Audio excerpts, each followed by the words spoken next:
గారికి చిరు సత్కారం చేయవలసిందిగా కోరుతున్నాము.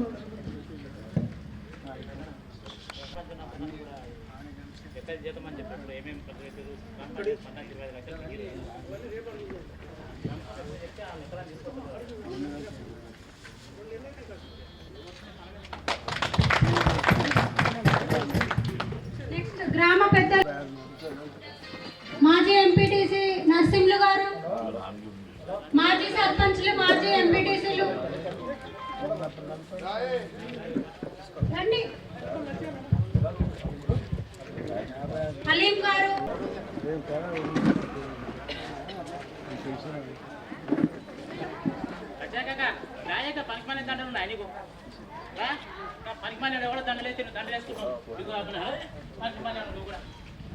అలా దండలు పూల దండలు చదవలేక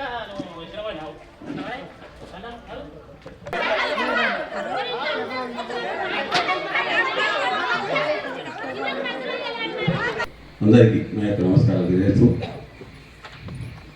కొత్తగా ఎన్నికైన శంకర్ నరసింహులతో పాటు కొత్తగా ఎన్నికైన వేణుగోపాల్, బోడ వెంకటయ్య, లచ్చయ్య,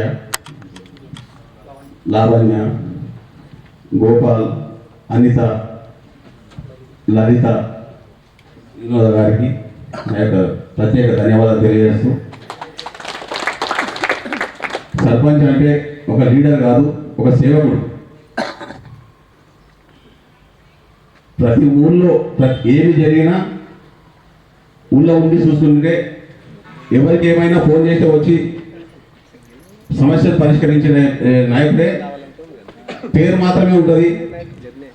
సర్పంచ్గా పనిచేసిన వాళ్ళకు పేరు ఏం చేసిండు ఊళ్ళో అనే దాని పేరు బట్టి కాబోయే లీడర్ తయారవుతారు. లీడర్ తయారు కావడానికి మాత్రం సేవకుడు మాత్రమే గ్రామ పంచాయతీ ఎన్నికలు. ఈ ఎన్నికలు అంటే ఒక గేమ్ లేక, ఒక కబడ్డీ ఆట లేక అక్కడ ఒక టీం ఇక్కడ ఒక టీం ఉండి పోరాడి ఓ రోడ్తో గెలుస్తారు. అందరూ ఐకమత్యంగా కలిసికట్టుగా ఉండి గ్రామాభివృద్ధి గురించి, గ్రామం గురించి ఆలోచించి గ్రామానికి ఏమైనా అవసరం ఏం అవసరం ఉందో అందరినీ గ్రామ సభల ద్వారా తీర్మానం చేసుకొని ఐకమత్యంగా కలిసిపోయి గ్రామాన్ని అభివృద్ధి చేసుకుందాం. గవర్నమెంట్ వచ్చిన 2 సంవత్సరాల నుంచి మనకు స్పెషలైజ్డ్ పాలన ఉంది కనుక బాడీ అనేది లేదు. అయినా మనం మా దృష్టికి వచ్చిన పనులను దృష్టిలో పెట్టుకొని గ్రామంలో పుట్టినందుకు, ఇంతకుముందు సర్పంచ్గా చేసినందుకు రుణపడి ఉన్న గ్రామానికి కనుక నా వంతు సహాయం చేస్తూనే ఉన్నాం. ప్రభుత్వ పరంగా రావాల్సిన పనులు చాలా ఉన్నాయి.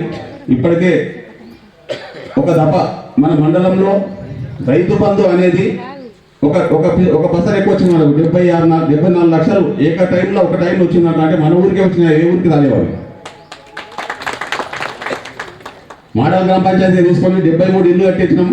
73 ఇల్లుల్లో కనీసం ఒక 30 వరకు 32 వరకే కంప్లీట్ అయినాయి. మిగతా 40 చిల్లర 41 ఇల్లు ఉన్నాయి.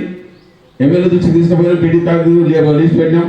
ఆ 42 ఇల్లు జినాయిగా కలిసి కట్టుకుంటాం అనుకున్న వాళ్ళకి మాత్రమే ఆ లీస్ట్ పెట్టి ఆ శాంక్షన్ తీసుకొచ్చి అవి కూడా మన ఊరికి ఇచ్చిన ఇళ్లను వేరే ఊరికి ఇవ్వద్దని చెప్పి విజ్ఞప్తి చేసిన ఎమ్మెల్యే గారికి, పీడీ గారికి కూడా లెటర్ పెట్టాము. అవి మన దగ్గరనే 40 ఇళ్ళు మొత్తానికి వస్తాయి కనుక కట్టుకోవాలనుకున్న వాళ్ళు మాత్రమే, పాత ఇళ్ళ మీద కాదు, కట్టుకోవాలనుకున్న వాళ్ళు మాత్రం ముందుకు వచ్చి పేరు రాపించుకొని అవి శాంక్షన్ చేయించుకొని మన ఊళ్ళో 73 ఇళ్ళు కంప్లీట్ చేసుకోవాలన్నది.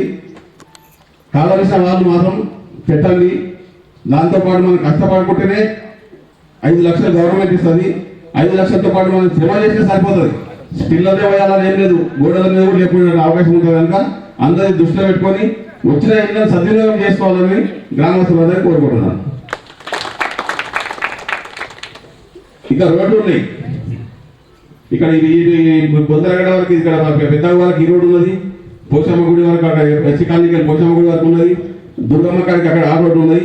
అవి కూడా ప్రపోజల్ పెట్టినాం. త్వరలోనే అవి శాంక్షన్ వస్తుంది. అవి కూడా కంప్లీట్ చేసి గ్రామానికి మంచి చేకూర్చాలని నిర్ణయంతో అది ఓపెనింగ్ అప్పుడు, అది ప్రారంభోత్సవం చేసినప్పుడు పెద్ద ఎత్తున అందరం కలిపి అందరి సహకారంతో చేద్దామని కోరుకుంటూ, ఇంకా ఏమైనా విషయాలు ఉంటే గ్రామసభ ద్వారా 3 నెలలకు ఒకసారి గ్రామసభ 2 నెలలకు ఒకసారి గ్రామసభ ఉంటుంది. గ్రామసభ దృష్టికి తీసుకురండి. ఏమైనా అవసరం ఉంటే మా సహకారం ఉంటుంది. మేము కూడా ఇప్పుడు ఒకసారి ఇంతకుముందు చేసినాం కనుక మేము ఇంతకుముందు సర్పంచ్గా ఉన్నందుకు వారానికి 10 రోజులు పోతుంది తప్ప ఇప్పుడు రావాలంటే కుదరకపోవచ్చు. మా దృష్టికి ఏమొచ్చినా కానీ మేము గ్రామానికి రుణపడి ఉన్నాం, ఊళ్ళో పుట్టినందుకు రుణపడి ఉన్నాం. మా సహకారాలు ఎప్పుడు ఉంటాయని కోరుకుంటూ సెలవు తీసుకుంటున్నాం.